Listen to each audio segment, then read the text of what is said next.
Hello, welcome to Kity Reviews, where I will review anime and shows I've watched.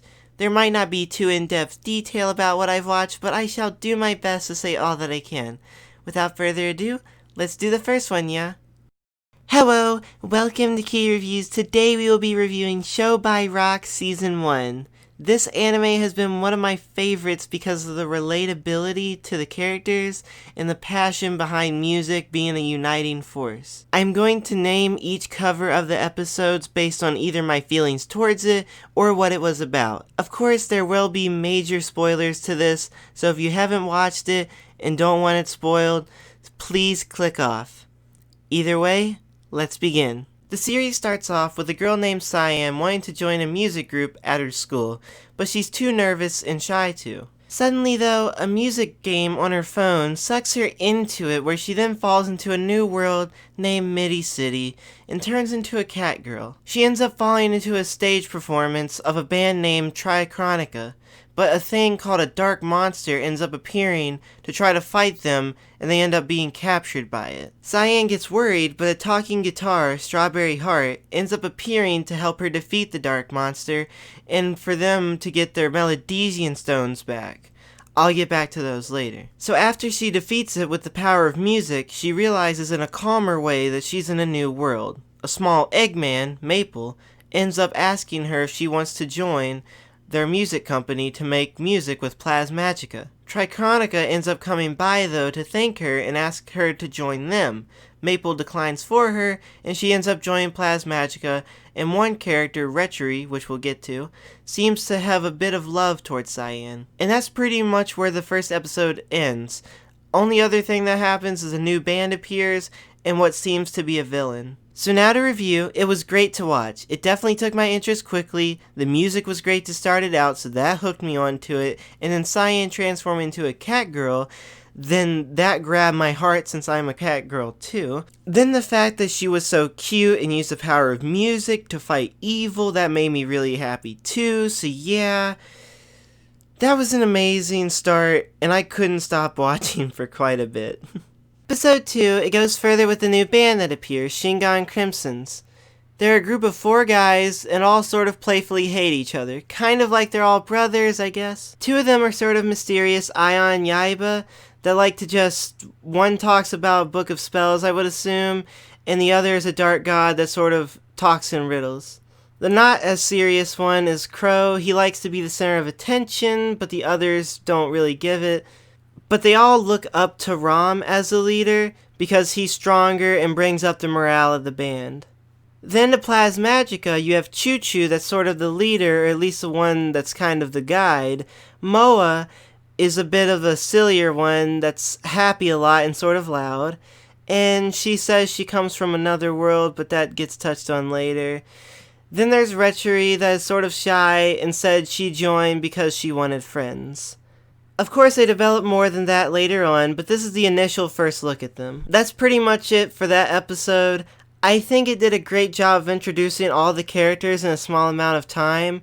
Of course, there's more to develop after, but that's what kept me hooked and waiting for more story to grow.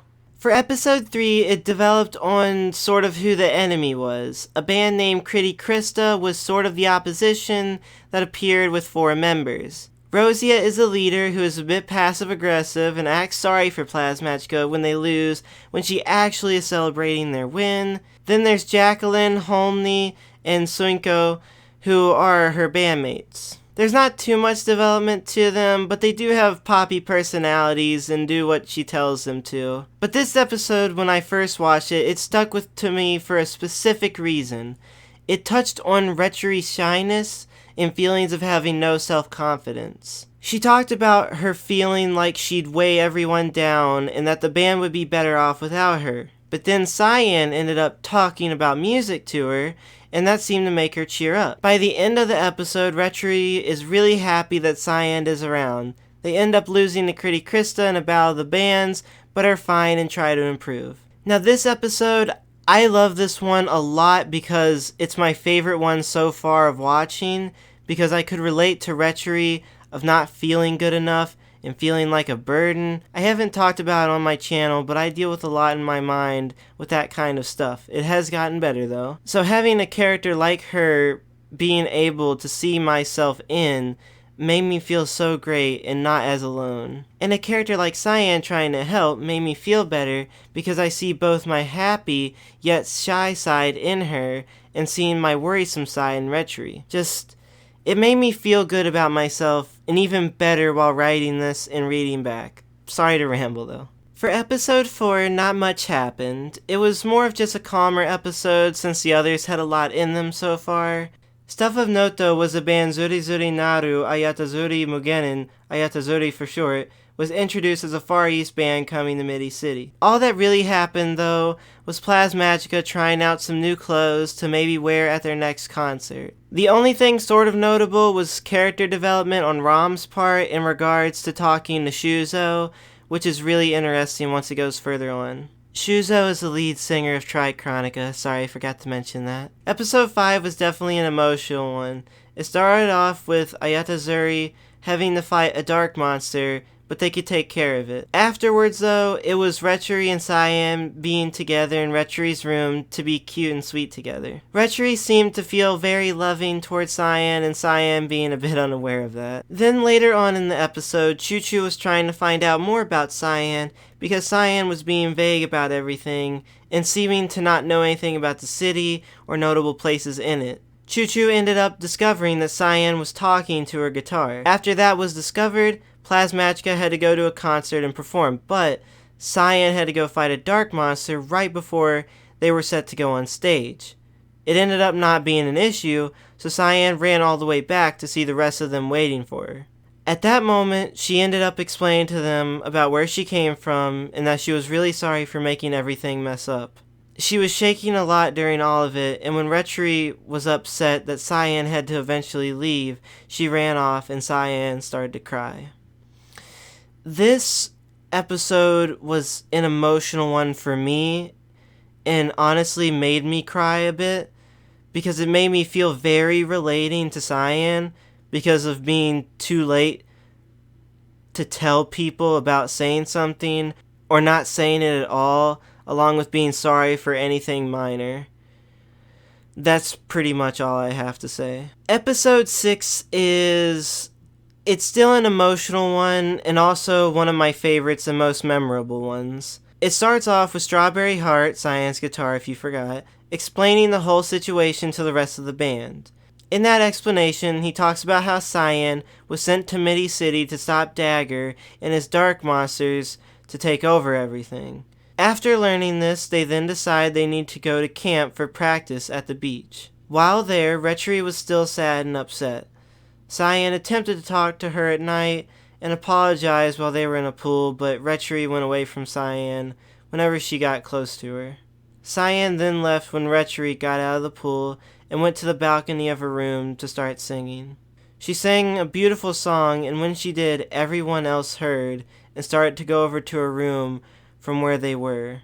First, Choo Choo came in and started to sing with her, and then Retchery came along to sing too. After Retchery said a few things, Cyan got up to hold her hands and meowed, which made Retchery blush. That part was very emotional for me the first time I watched it. It was really heartwarming and made me cry. It showed to me that no matter what and no matter what issues happen, they can be resolved in some way. It showed it's good to be emotional, and we sometimes push away people even when we want them to be close to us. It was a very, very good episode. Not to distract from the emotions, but Moa revealed to them after that she was an alien. They didn't believe her, so she made a ship appear, and that scared the rest of the band, but they accepted her and loved her still. And that was pretty much episode 6. So in episode 7, it goes further on the enemy plot and goes to another location filled with yokai. There, Plasmagica has to find someone named Sugihaki who vanished, but Shingon Crimson tags along too and gets scared by them. When they get there, they end up having to fight another dark monster that ends up attacking Shingon Crimson as they're about to perform. Luckily though, they're able to fight the dark monster and win after gathering courage from Rom. It turns out Sugihaki was actually the dark monster due to having a bit of negativity, making him vulnerable to a little blob that turns people into dark monsters. That blob went away though after being defeated and then slips into Ion's shoe. That pretty much does it and helps lead for more of the story to continue. In episode 8, Ion is then the one taken over by negativity due to the blob. He gets annoyed a lot when his hair starts to get messed up and a bag flies into his face in an alleyway. The rest of Shingon Crimson's is waiting for him to show up to practice and get irritated by having to wait. When Ion finally gets there, they ask him what took him so long and were mean to him for being late. Ion is shaking while that happens, getting upset, and then when Crow criticizes his music for being bad, he decides to leave the band. Of course, the rest of them are shocked by all of this and get Plasmagica to help look for him. Crow doesn't join them, though, because he's too upset and mad at Ion for leaving. It turns out Ion is at the top of a tall building after Kai or Riku of Triconica notices him. As Rom and Yaiba are going to find him, Rom starts talking about how Ion was such a valuable member because of his lyrics that he wrote for them, and that Crow really did respect him. Leaving was something they just could not understand him doing. Eventually, though, they do reach him and Rom tries to talk to him. After Ion was still saying the same things, Rom punches him and is about to again before Crow stops him. Crow ends up talking to Ion about how much he valued him and that he was sorry for what he said. This ended up lighting up Ion's Melodesian and making him free of the blob that took him over. And that's pretty much it. Overall, I like this episode a lot. It really develops more on Shingon Crimson's, which was really great to see, and it also made me think of my emotions again and thinking that I'm not good enough, but people really do like me and appreciate me, even if they don't show it. As with other ones, this was a great one for me to watch. Now as for episode 9, it starts to develop on Kity Krista and who they are. Plasmagica ends up doing a rematch against them, but Choo Choo seems to have a bit of a worrisome aura. My guess, since it's not shown, from my knowledge, is that the blob moved over to her and gave her intense feelings of worry and upsetness. This seems to be overcome, though, in the rematch when they end up winning. Dagger makes a more prominent presence in this episode too, though in relation to Kity Krista. Rosia tries to talk to Cyan and gives off her passive-aggressive vibes and insulting tone. But when Rosia ends up realizing that she and the rest of Kity Krista are gonna lose, she gets really sad and starts to stumble. The reason being is because the Dagger won't allow any mistakes to be made. Dagger ends up entering their room and tells them that they're worthless. It's really distressing to watch and gets pretty emotional, so after Dagger takes their Melodesians, it's left to the next time to figure out what happens. This episode for me was another one that hit me. It didn't make me think of myself too much, but it definitely started to make me feel more empathy towards Kity Krista. While of course I didn't wish bad on them before this, I still was annoyed by Rosia in them. After this episode, though, I felt really bad for them, and it did bring me to some tears and worry. But that's pretty much it, though, for this one. In episode 10, Choo Choo is still upset. She ends up writing out a post online about wanting to be lead singer and gain all the fame from the band since she's the lead singer, but ends up erasing it because she realized how bad it was. After thinking to herself of why she would be thinking how she is, Dagger ends up contacting her to get her to join them. After he shows her some of her past, she reflects back on why she is thinking the way she is. Reason being was because of seeing Grateful King being the center of people's attention, that she wanted to be that center of attention too. She goes up to Dagger to listen to him, but Grateful King notices and tries to help by switching into Strawberry Heart, which honestly surprised me at first because I didn't think of the voice relation between the two. Either way, she ends up getting brainwashed by Dagger after and goes back to Plasmagica to tell them that she's leaving. She ends up getting blocked by Retchery and Moa before Cyan decides to play a song Choo Choo wrote that the rest join in on. This made her Melodesian a lot purer and she gets unbrainwashed. She ends up confessing her feelings and starts to cry, but the rest end up comforting her after she decides that she will definitely stay. I really like this episode because it can show how, with new experiences, people can change. It showed how people can change and that they can be forgiven. For episode 11 and 12, this is when things start to get wrapped up and suspenseful. It touches on a bit of Shuzo's relationship with Ram for a very small part, but mainly focuses on the great rock concert that's happening with all the popular bands. What ends up happening is that when all the bands gather at the concert, they all get transported to where they have to fight another dark monster. Then they all get captured by it, except Cyan, Shuzo, and Darudayu. Darudayu ends up having to take down the dark monster, but apparently Rosia and the rest of Kity Krista ends up actually being the dark monster and is trapped inside. Then this is where it gets to episode 12. In episode 12, it starts with Cyan freeing Kity Krista.